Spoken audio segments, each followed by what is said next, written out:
Morning children. सबसे पहले आप सभी बच्चे रोज़ की तरह अपना अटेंडेंस बना लें और इसे बनाने का प्रोसेस आप सभी बच्चों को पता है। बस इसी प्रोसेस के अकॉर्डिंग अटेंडेंस बनाएंगे, फिर हम लोग आज की पढ़ाई शुरू करेंगे। सभी बच्चों का अटेंडेंस बन गया होगा तो सभी बच्चे नोटबुक ओपन कर लेंगे, क्योंकि हम लोग नोटबुक में क्या कर रहे थे, तो चैप्टर 13 का हम लोग लॉन्ग आंसर यानी कि answer the following question in 3 to 4 lines, यानी कि इन प्रश्न का उत्तर 3 से 4 लाइन में देना था, जिसमें से हमने 2 क्वेश्चन कर लिया था। एक थर्ड नंबर जो कि लास्ट क्वेश्चन बच गया था, क्वेश्चन नंबर ई का, वो क्या था, what are the different shapes of the moon describe. Moon का अलग अलग आकार क्या क्या है उसे वर्णन करना है। डिस्क्राइब का मतलब वर्णन करना होता है। तो ये क्वेश्चन बच गया था जो कि आज हम कराएंगे। तो सभी बच्चे नोटबुक ओपन कर लीजिए। लेकिन पढ़ाई शुरू करने से पहले जो बातें मैं रोज़ आप लोगों को बोलती हूँ उन बातों को फिर से रिपीट कर दूँ कि जो बच्चे ऑनलाइन क्लास में प्रेजेंट नहीं रहते हैं वो बच्चे प्रेजेंट रहा करें, और जो बच्चे प्रेजेंट रहते हैं वो दूसरे बच्चे यानी कि अपने क्लासमेट्स, अपने फ्रेंड्स को प्रेजेंट रहने के लिए बोला करें। और प्रेजेंट रहने का मतलब है कि आपके क्लास की वीडियो जितनी देर की होती है उतना देर तक का वीडियो आपको देखना है, और वीडियो के दौरान आपके टीचर्स आपको जो भी बोलते हैं वो सारा बात आपको फॉलो करना है। क्लियर। और आजकल तो आप जानते हो कि आप सभी बच्चे अब से काफ़ी दिनों से आप बना रहे हो हर क्लास में 2 बार अटेंडेंस। ओके, तो फर्स्ट जो आप स्टार्टिंग में आपने बनाया, सेकंड का जब मैं गुड हैबिट टिप दूंगी तो उससे पहले, तो एक स्टार्टिंग में एक एंडिंग में, मतलब स्टार्ट होने के बाद और एंड होने से पहले आपको हर क्लास में 2 बार अटेंडेंस बनानी है। ओके, तो एक बार आपका हो गया, नेक्स्ट आप जब बनाओगे जब हम अपने क्लास को एंड करेंगे। और जिन बच्चों के पास अपनी बुक्स नहीं है वो बच्चे अपनी बुक्स को परचेस करवा लें। आप सभी बच्चे जानते हैं कि हमारे पास पढ़ाई लिखाई के लिए सबसे पहले बुक इम्पॉर्टेंट है। बुक रहेगा तो हम नोटबुक्स, पेंसिल, इरेजर वगैरह सभी ले लेंगे। क्यों लेंगे? क्योंकि हम जानेंगे, बुक में हम पढ़ेंगे तभी तो जानेंगे कि हमें कौन सा चीज़ लिखना है, पढ़ना है, देखना है, एक्टिविटीज़ बनानी है ना। तो हमारे लिए सबसे पहले बुक इम्पॉर्टेंट है, बाकी चीज़ भी इम्पॉर्टेंट है, लेकिन सबसे पहले जो है बुक है, इसलिए मैं बुक के बारे में बोलती हूँ। तो सभी बच्चे इन सारी बातों को फॉलो करें, अपनाएं। जिन बच्चों के साथ जिस चीज़ की कमी हो रही है वो इस कमी को दूर करके अपने पढ़ाई को बेहतर ढंग से कीजिए, खूब मेहनत कीजिए, खूब दिल लगा के पढ़ाई कीजिए। ओके, चलिए अब हम लिखना शुरू करते हैं। तो सभी बच्चे नोटबुक तो ओपन कर लिए हैं। आपको नोटबुक ओपन करने के बाद क्या देखना है, तो जो भी चीज़ लिखा हुआ है आपके नोटबुक में, यानी कि आपने क्वेश्चन नंबर ई का 1 और 2 फर्स्ट और सेकंड क्वेश्चन लिखा है, तो सेकंड क्वेश्चन आंसर के बाद व्हाट इज़ अ स्टार और why does a star seem so small. Star क्या होते हैं, तारा क्या होती है, और ये हमें क्यों बहुत छोटी दिखाई पड़ती है। तो इस आंसर के बाद अगर आपके पेज में 3 से ज़्यादा लाइन है तो आप बच्चे उस पेज का इस्तेमाल करेंगे, और जिनके नोटबुक में 3 या उससे कम लाइन है वो बच्चे उस पेज को छोड़ के न्यू पेज का इस्तेमाल करेंगे। क्लियर। हाफ पेज वाले बच्चे क्या करेंगे, तो जो भी चीज़ लिखा है उसके नीचे स्केल की हेल्प से लाइन खींचेंगे, फिर एक लाइन में डेट, चैप्टर रिमेंबर, दूसरी लाइन में हेडिंग और तीसरी लाइन से लिखना शुरू कर देंगे। न्यू पेज वाले बच्चे क्या करेंगे, तो डेट, चैप्टर रिमेंबर को नोटबुक में सबसे ऊपर फर्स्ट लाइन में हेडिंग और सेकंड लाइन से लिखना शुरू कर देंगे। ओके, तो चलिए अब हम लिखना शुरू करते हैं।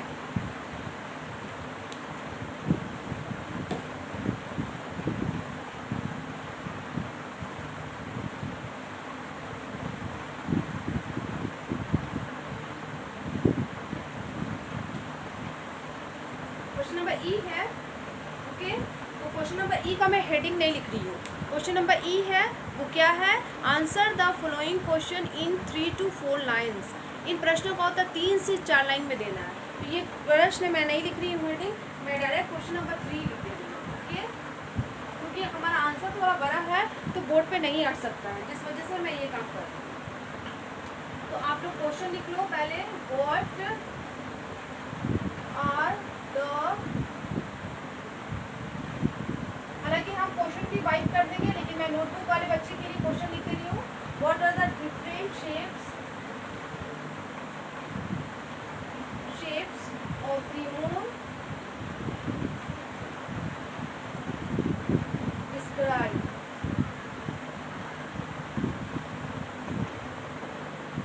क्या बोला है, what are the different shapes of the moon describe. ये प्रश्न लिख लीजिए। बुक वाले बच्चे बुक से लिख लें, नोटबुक वाले बच्चे फ़ौरन से नोट करें, क्योंकि हम इसे वाइट करके तब आंसर लिखेंगे। क्योंकि हमारा आंसर हो सके तो नहीं हटेगा, तो हम पहले से ही स्पेस हमें चाहिए। चाहिए तो हम इसे क्वेश्चन को वाइप कर देंगे। तो नोटबुक वाले बच्चे ध्यान से लिख लें व्हाट, यानी कि सभी बच्चे जिनके पास बुक नहीं है, जिनके पास, वो बच्चे को मैं बोली, क्योंकि बुक वाले बच्चे तो बुक से भी क्वेश्चन देख सकते हैं। What are the different shapes of moon, यहाँ पे एक minute, of the moon, of the moon describe. Okay, बोला है चांद का अलग अलग आकार क्या क्या है उसे वर्णन कीजिए। What are the different shapes of the moon describe. Okay, what are the different shapes of the moon describe. मैं बार बार पढ़ के इसलिए बता दी कि आप ताकि अच्छे से लिख सकें। अब मैं क्वेश्चन वाइप कर रही हूँ और ऊपर से ही आंसर लिखूंगी।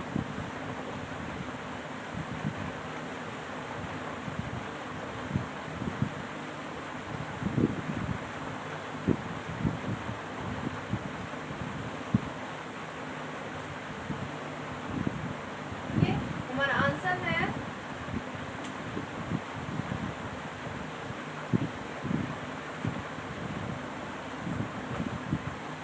The different shapes of the moon are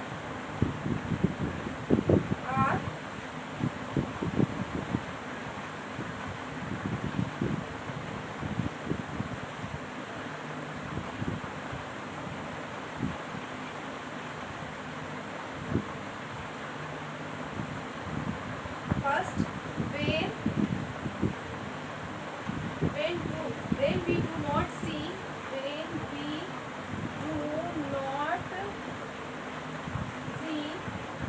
the moon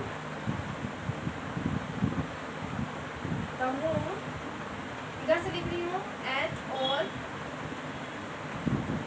we call it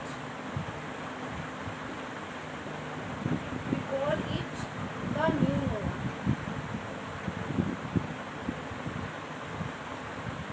okay, second है after new moon, AFTER, after new moon we see the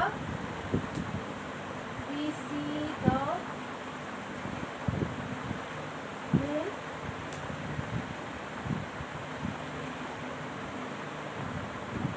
इसी तरीके से पॉइंट डाल के आप लिखिए 1 2 करके। और हाँ, जैसे मैंने 1 वाला जो पॉइंट डाला है उसके बाद जो मैंने मून लिखा है, न्यू मून के बाद फुल स्टॉप है, और आप देख सकते हैं कि थोड़ा सा स्पेस है। तो कहने का मतलब कि हमारा एक पॉइंट या 2 पॉइंट जितने लाइन में अटता है और उस लाइन में जगह बच भी रही है, तो हमें नेक्स्ट पॉइंट को वहीं से नहीं लिखना है, हमें उसे क्या करना है, उसके लिए फिर नेक्स्ट लाइन का इस्तेमाल करना है। After new moon we see the moon again that's look like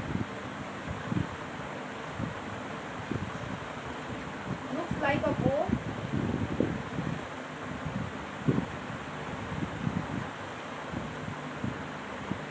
it is called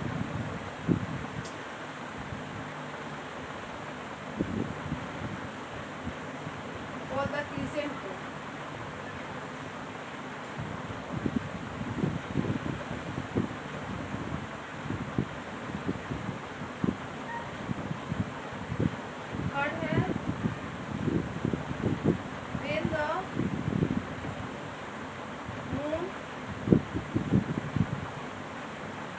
When the moon is half,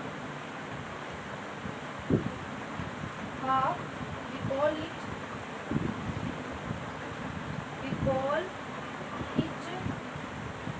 the half moon।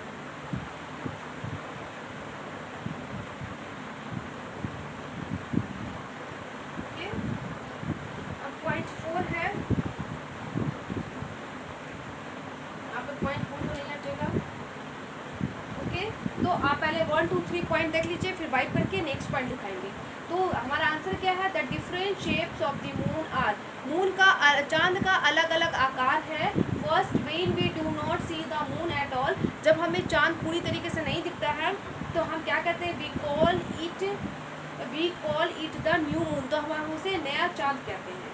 Second है आफ्टर न्यू मून, नए चांद के बाद we see the moon again that's look like a bow, नए चांद के बाद हमें चांद दिखाई पड़ता है देखने में बिल्कुल बो जैसा, एकदम झुकाव जैसा, तो it is called the crescent moon, तो वैसे चांद को हम अर्धचंद्र कहते हैं। ओके, उसके बाद थर्ड है when the moon is half, जब चांद आधा होता है we call it the half moon, तब हम उसे हाफ मून यानी कि आधा चांद कहते हैं। ओके, अब हम इसे वाइप कर रहे हैं, नेक्स्ट 2 पॉइंट और है उसे मैं लिखा दूँगी, तो फिर से बोल दूँ वेन है ना, क्या कहते हैं पॉइंट में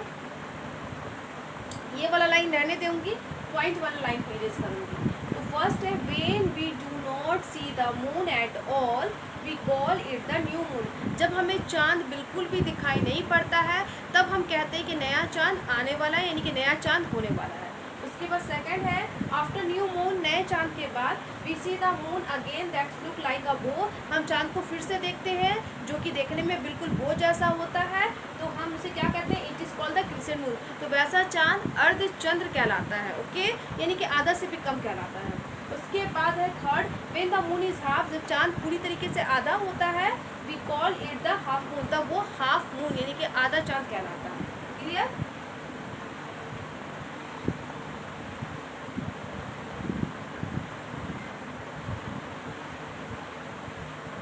फर्स्ट और सेकंड पॉइंट को इरेज करेंगे।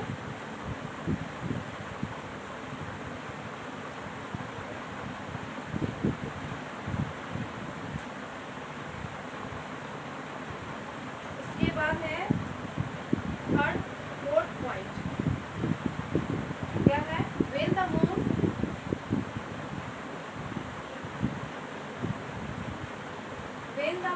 Is more then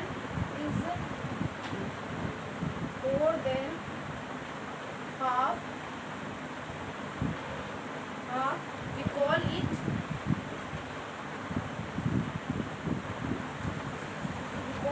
the gibbous moon, gibbous gibbous moon। And 5 है जो कि लास्ट पॉइंट आपकी बुक में दिया हुआ है, वो क्या है when the moon is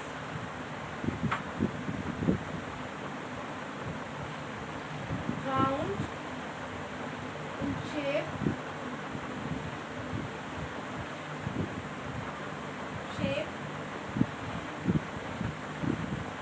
we call it the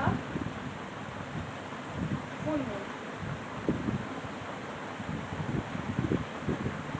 okay, तो क्या है बोला when the moon is more than half, जब चांद आधा से भी ज़्यादा होता है we call it the gibbous moon, तो वैसे चांद को हम क्या कहते हैं, उभरा हुआ चांद कहते हैं। आधा से ज़्यादा होता है तो वो अपना पूरा मतलब गोल होने के लिए थोड़ा थोड़ा उभरता रहता है ना, फिर आधा होने के लिए थोड़ा थोड़ा घटता है, कभी बढ़ता है कभी घटता है, कभी बढ़ता है कभी घटता है, इस तरीके से होता है। तो कहने का मतलब when the moon is more than half, जब चांद आधा से भी ज़्यादा होता है तो वैसे चांद को हम उभरा हुआ चांद कहते हैं।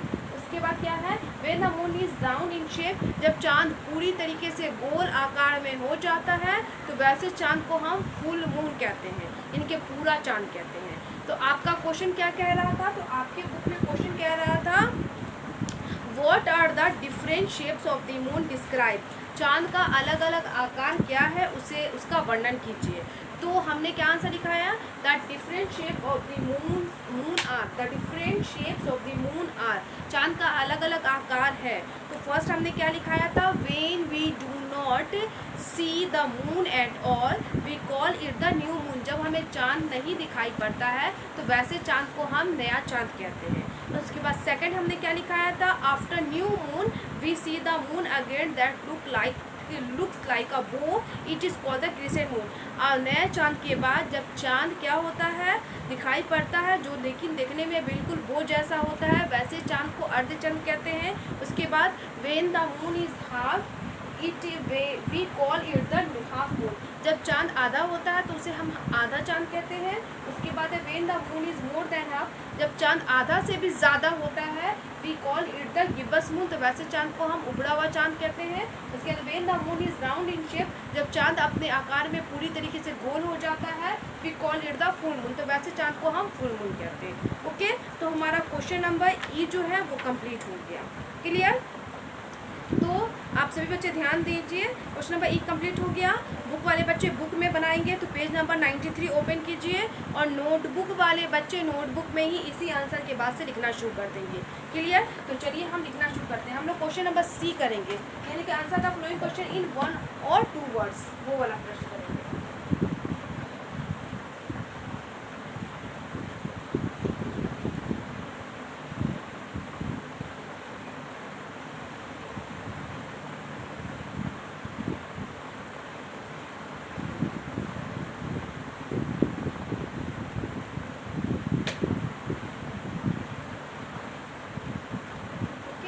क्वेश्चन नंबर सी है, answer the following questions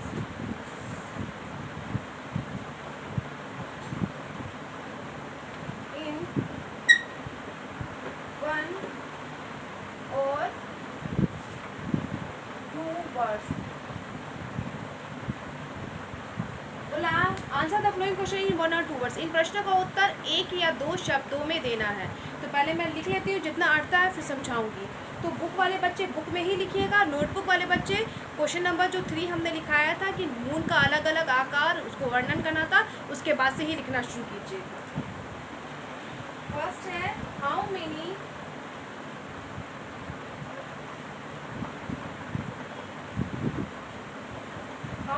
planets are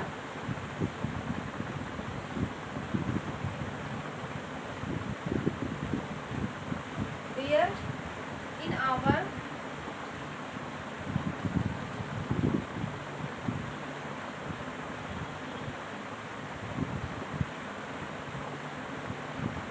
solar system। Second है, name the planet closest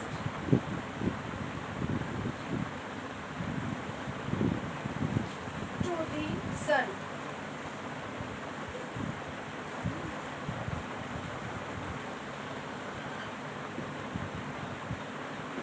third है, which planet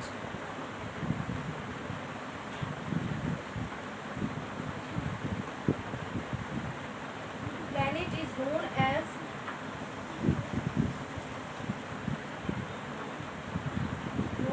the blue planet।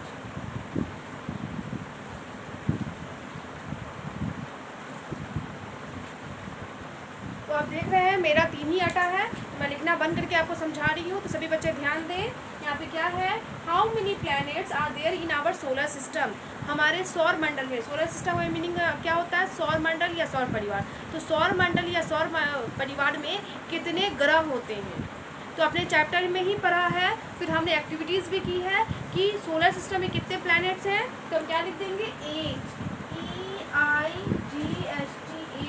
Solar system में 8 प्लैनेट्स हैं, 8 ग्रहें हैं। ओके, अब यहाँ पे क्या बोला है, second question, name the planet closest to the earth to the sun, sun के सबसे नज़दीक कौन सा ग्रह है। तो आप अपने बुक देख सकते हैं, यहाँ पे वैसे तो जानते ही कौन सा है, मरकरी ग्रह, मर्क्यूरी जिसको बोलते हैं। आप यहाँ पे देख सकते हैं सूरज के सबसे निकट, तो देखें सबसे पहले कौन आता है, तो जो पहले आएगा वो नज़दीक होगा ना। तो सूरज के नज़दीक कौन सा ग्रह है, यस, तो कौन सा ग्रह हम लिखेंगे, मर्क्यूरी, MERCURY। मर्क्यूरी ग्रह जो है वो सूरज के सबसे निकट है, यानी कि नज़दीकी ग्रह है।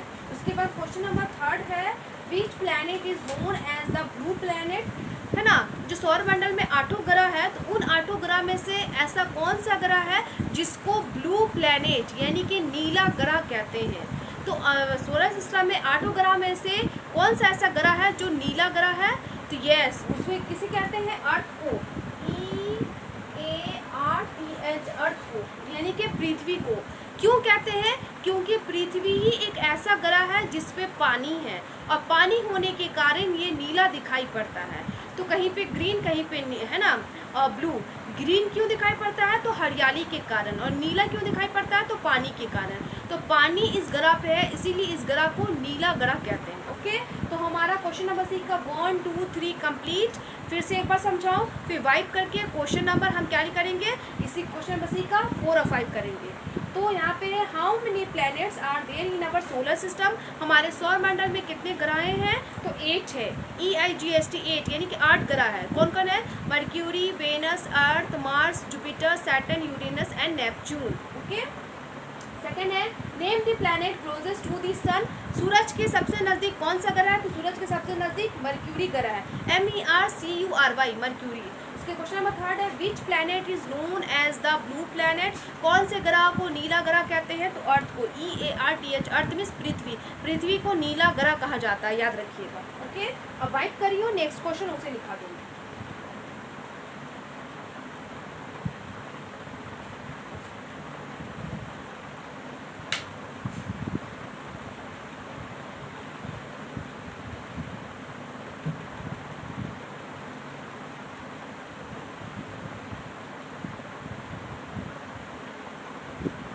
क्वेश्चन नंबर 4 है which is the natural satellite of the earth,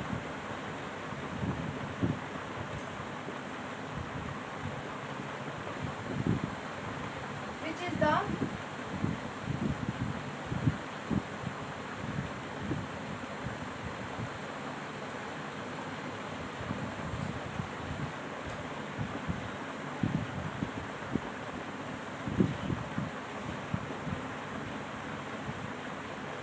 question number C का last question, what do we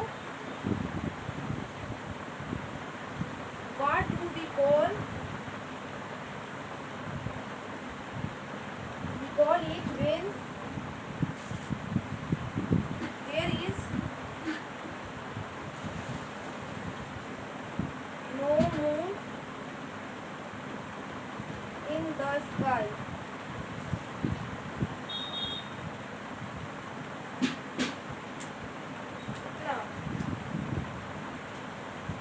क्या है? क्वेश्चन नंबर 4 क्या है? Which is the natural satellite of the earth, पृथ्वी का जो नेचुरल सैटेलाइट है, यानी कि प्राकृतिक उपग्रह, सैटेलाइट मीन्स उपग्रह, नेचुरल मीन्स प्राकृतिक, तो पृथ्वी का प्राकृतिक उपग्रह कौन सा है?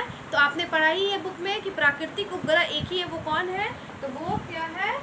मून है। तो वो किसका है? पृथ्वी का है, अर्थ का है। क्योंकि मून जो है, चांद जो है, चांद चंद्रमा, वो पृथ्वी के चारों तरफ घूर्णन करता है, चक्कर लगाता है, रिवॉल्व होता है, इसीलिए वो पृथ्वी का नेचुरल सैटेलाइट है। तो ग्रह किसे कहते हैं? तो जो सूरज की परिक्रमा लगाता है, सूरज के चारों तरफ घूमता है। ओके, तो जो सूरज के चारों तरफ घूमता है वो ग्रह कहलाता है, और जो ग्रहों के चारों तरफ घूमता है वो उपग्रह यानी कि सैटेलाइट कहलाता है। अब question number 5, what do we call it when there no moon in the sky, जब आसमान में कोई चांद नहीं होते हैं तो वो चांद को हम क्या कहते हैं? तो आपने भी पढ़ा, जब हमें आसमान में कोई चांद नहीं दिखाई पड़ते हैं तो उस चांद को हम क्या कहते हैं? तो उस चांद को हम न्यू मून कहते हैं, यानी कि नया चांद कहते हैं। क्यों कहते हैं? क्योंकि जब चांद नहीं होता है तब नया चांद आने वाला होता है, इसीलिए वो न्यू मून कहलाता है। तो ये हमारा क्वेश्चन नंबर सी और क्वेश्चन नंबर ई भी कंप्लीट हो गया। एक बार फिर से समझा दूँ, क्या है क्वेश्चन नंबर सी का 4 number question, which is the natural satellite of the earth, पृथ्वी का प्राकृतिक उपग्रह कौन सा है? तो मून है, MOON, मून, मून मीन्स चंद्रमा। और क्वेश्चन नंबर 5 क्या है? What do we call it when there no moon in the sky, जब आसमान में कोई चांद नहीं होते तो उस चांद को हम क्या कहते हैं? उस चांद को न्यू मून कहते हैं, यानी कि नया चांद। ओके, अब मैं अपने क्लास को यहीं पे स्टॉप कर रही हूँ। तो आपका होमवर्क क्या है, पहले होमवर्क बता दूँ। तो आपका होमवर्क है, remember question number E and C of chapter 13, chapter 13 का क्वेश्चन नंबर E, यानी कि आज तो एक ही लिखाया है, प्रीवियस क्लास में मैंने 2, 1 और 2 लिखाया था, तो वो तो आपको याद हो ही गए होंगे। बाय द वे, जिन बच्चों को नहीं याद है वो बच्चे उससे भी याद कर लेंगे, इसीलिए मैं बोल रही हूँ remember question number E, question number E का तीनों question and question number C, और क्वेश्चन नंबर C यानी कि 1 एंड मतलब 2 शब्द, 1 से 2 शब्द वाला आंसर। तो क्वेश्चन नंबर E भी और क्वेश्चन नंबर C भी आप रिमेंबर कर लीजिएगा। ओके, तो तो remember question number E and C of chapter 13 या question number C and E, पहले सी ही आता है ना अगर हम देखें तो remember question number C and E of chapter 13, chapter 13 का क्वेश्चन नंबर सी और क्वेश्चन नंबर ई दोनों क्वेश्चन को याद कर लीजिएगा। ओके, एक बार फिर से सभी बच्चे अपना अटेंडेंस बना लें।